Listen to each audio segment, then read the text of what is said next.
The idea, and I know that portal has been, as Barry's alluded to there, people have logged in, they want to help, they want to open up their homes.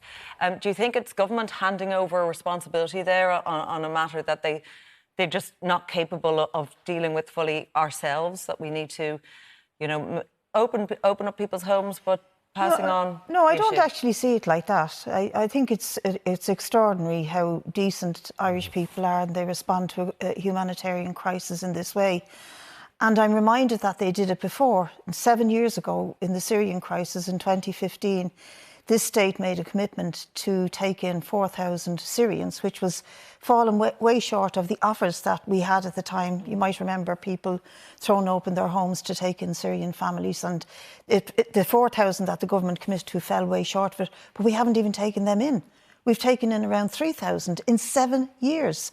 So when Lucky Kimberley talks about we feel there's a bit of hypocrisy here, I feel that too, and I think lots of people see it.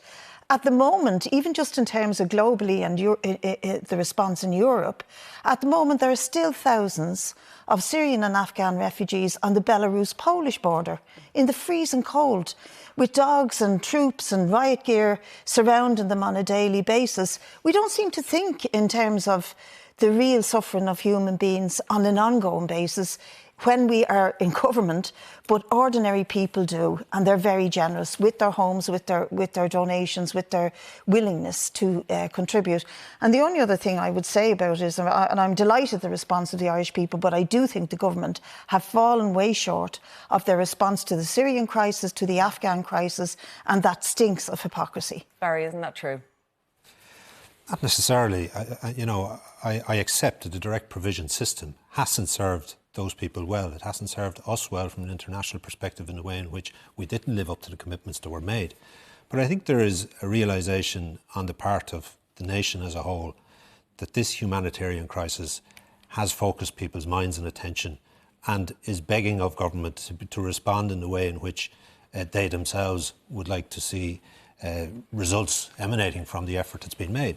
And if improvements have to be made, of course we accept our responsibility in that regard. And of course there shouldn't be people left in queues on the borders of Poland. The political will hasn't been there up until now.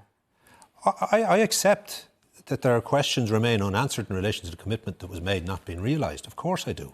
Of course I do. But that's not to say that there hasn't been challenges in relation to the countries over the last number of years. Of course there has. But as we sit here this evening, as we know the wanton destruction and damage and utter barbaric nature of this war and its impact on the people involved, we as a European nation, together with our European partners, have to make commitments that we can stand over, have to provide the sort of facilities that we would expect ourselves and people before us and our own generations, many years before, had got from other countries, and we want to reciprocate. It's not only this war that's barbaric and inhuman and causing destruction and death.